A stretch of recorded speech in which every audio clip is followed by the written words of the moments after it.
sweat. Hey, what's up, guys? So yeah, it's been a while since my last video. I got kicked out of the place that I was staying at because I started using again. I'm going back there tomorrow. I got kicked out right before Christmas, so I started fucking up. Started using again, and meth and heroin. Started shooting, and I used for about a couple weeks, and got off of it. Finally pulled my head out of my ass, and it wasn't easy. All I gotta say is thank God for Kratom. If that stuff wasn't available, I don't know how I would have gotten off. Oh shit! But as you can see right now, I am in fact in a motel. Yeah, this last Christmas was crazy. I kind of fucked it up for my family, but I'll get into that some other time. Fuck. I got kicked out. I came to this motel, and right away I could tell that they'd moved. You know, these people were like right in the next room over, or whatever, and possibly even in this room and the next one. I don't know. I know that they were in this one. It seems like when you're getting fucked up, like they fuck with you worse. I mean, I'm not just talking about like speed, paranoia. I'm talking about like smoking weed, drinking, anything, like nothing, like any other thing that isn't normally associated with paranoia. Like they fuck with you hardcore. Like I don't know how people do it. Like if you're an opiate addict, heroin, meth, whatever the fuck you're doing, shooting, like to me it seems like they like to fuck with you even worse.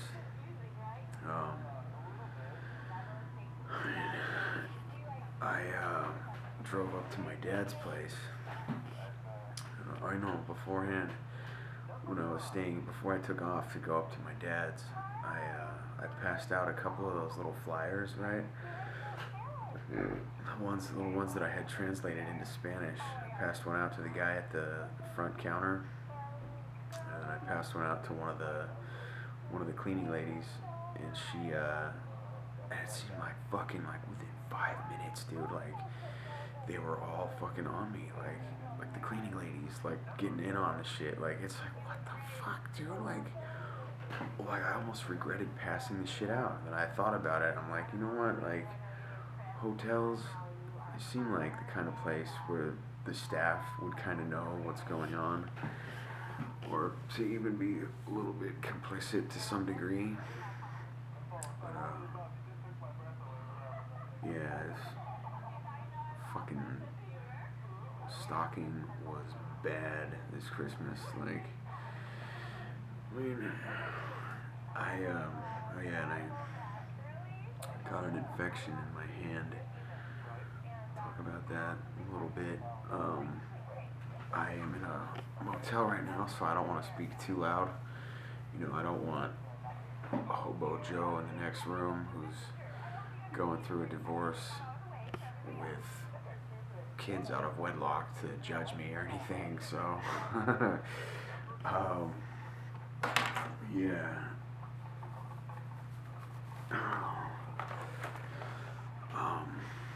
Went up to my dad's and drove up there. Drive took me, it's normally like a 6-hour drive. That shit took me 12 hours because I kept getting off.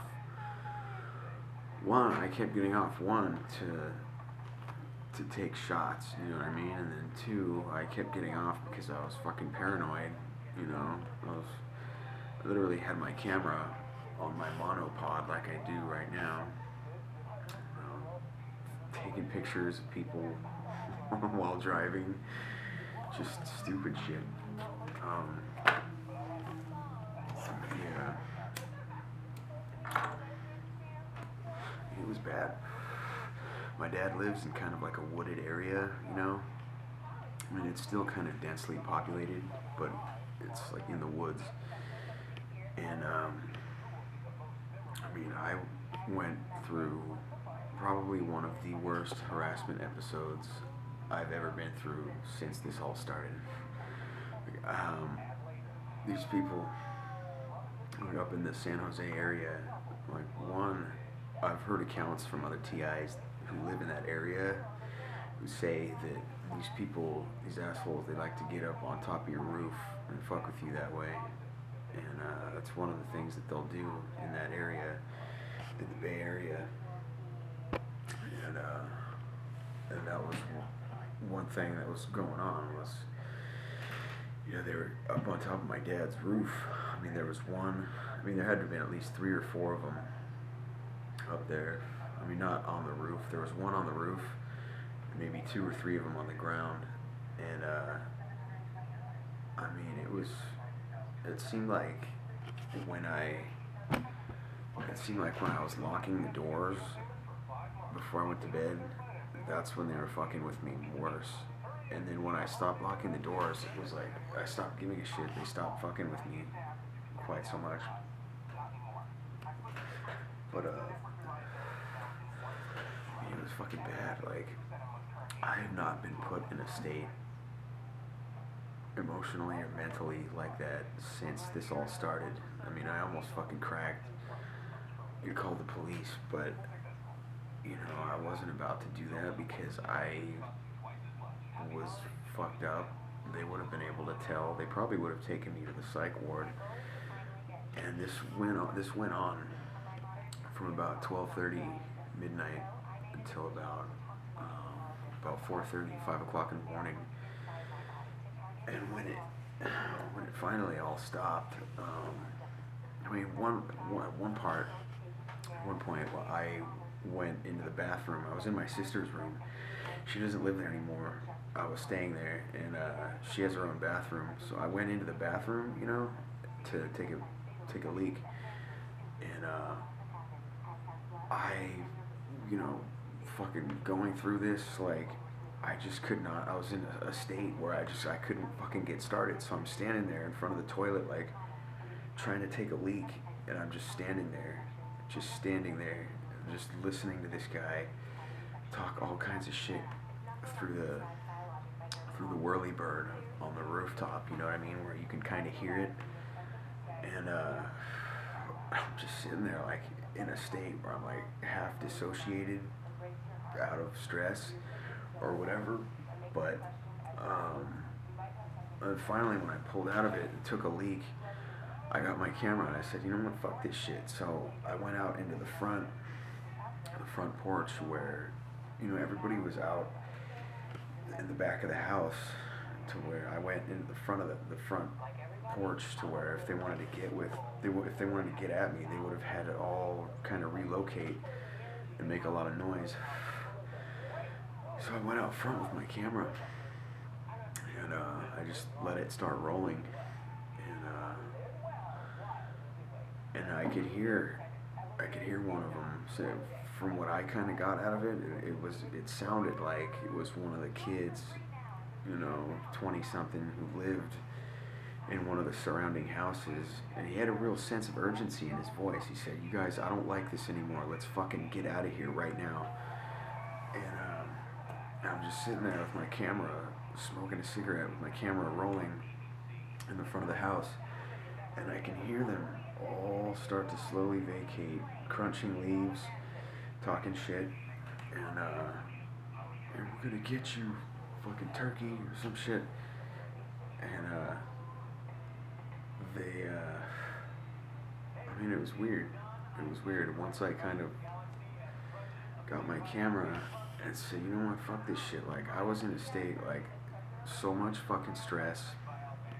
And then they were shining their flashlights in through the windows. It was in the same bedroom that I was in with Better Solutions. The video that I did was called Better Solutions, Vehicle Harassment.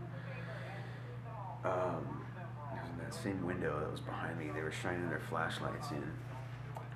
And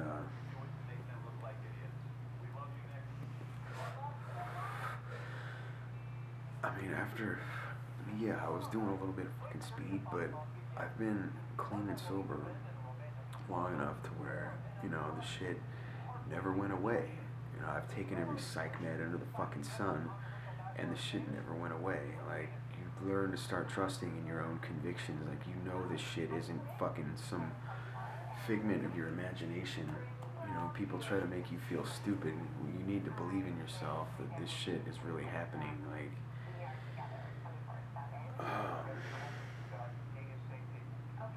yeah, I'm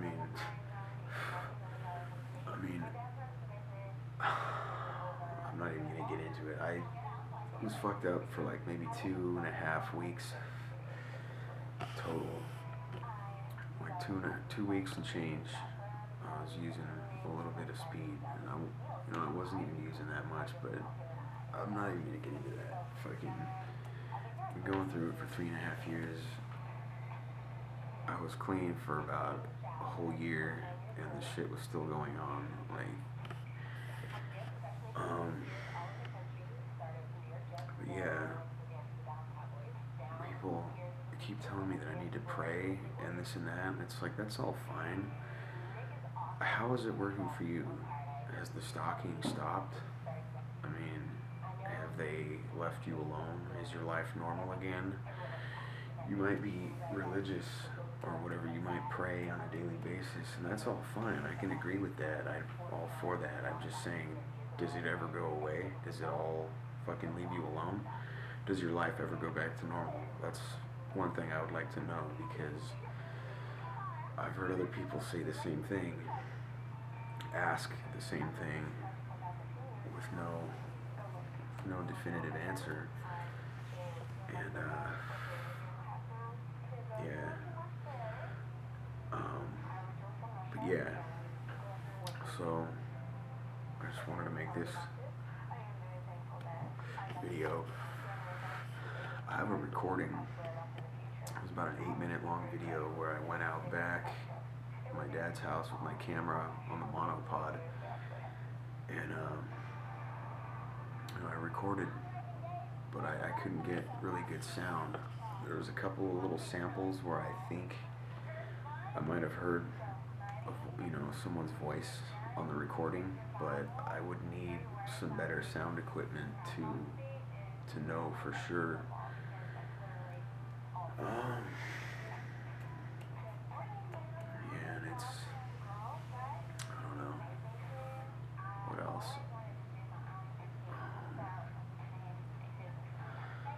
Yeah, like if you're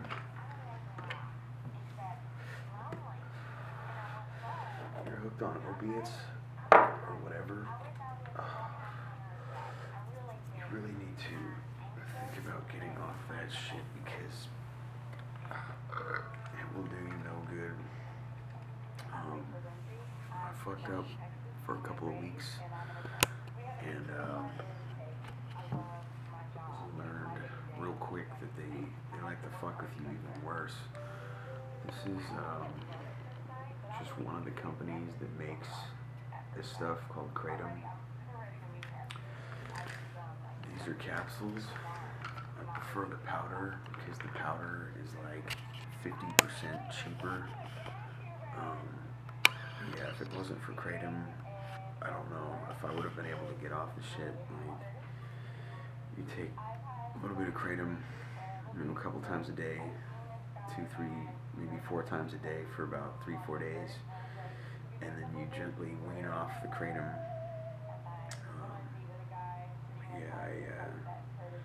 So I passed out some flyers, the ones that I translated into Spanish, to the cleaning lady and the guy at the front desk. The cleaning ladies seemed to just jump right in on it. Like, I went to my dad's house. It was like these assholes were up on the roof, fucking with me. That was probably one of the top 3 worst harassment episodes I've ever experienced in my life so far. After 3.5 years, I mean, after you go through it for 2, 3, 4 years or whatever, if you haven't fucking killed yourself by now, tend to develop some kind of faculties against this.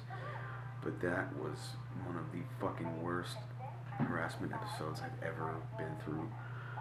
I had not been put in a state like that emotionally or mentally since this all started. And yeah, the trip up there was I had to keep getting off different exits.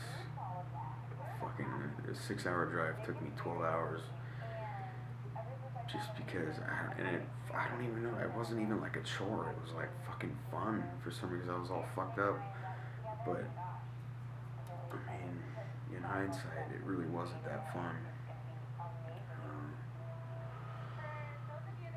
And I heard my dad, one of my dad's friends was talking about another one of his friends, this guy Nick, who he eventually moved away to like Arizona or something a couple years back. And he was saying that this Nick guy was hearing voices. Like every time he was at my dad's house, he would be hearing voices that he thought were coming from the neighbor's house. And I mean, fuck, dude. Like this shit is fucking insane. Like you think it can't get any worse? Well, it can. Like, oh my god, dude. That's pretty much all I got for right now. I hope you guys can hear my voice. I'm trying to keep it down because like I said, I don't want Larry, Hobo Joe judging me or whatever. But yeah, let's cut it short right there. Anyways, thanks for watching, guys.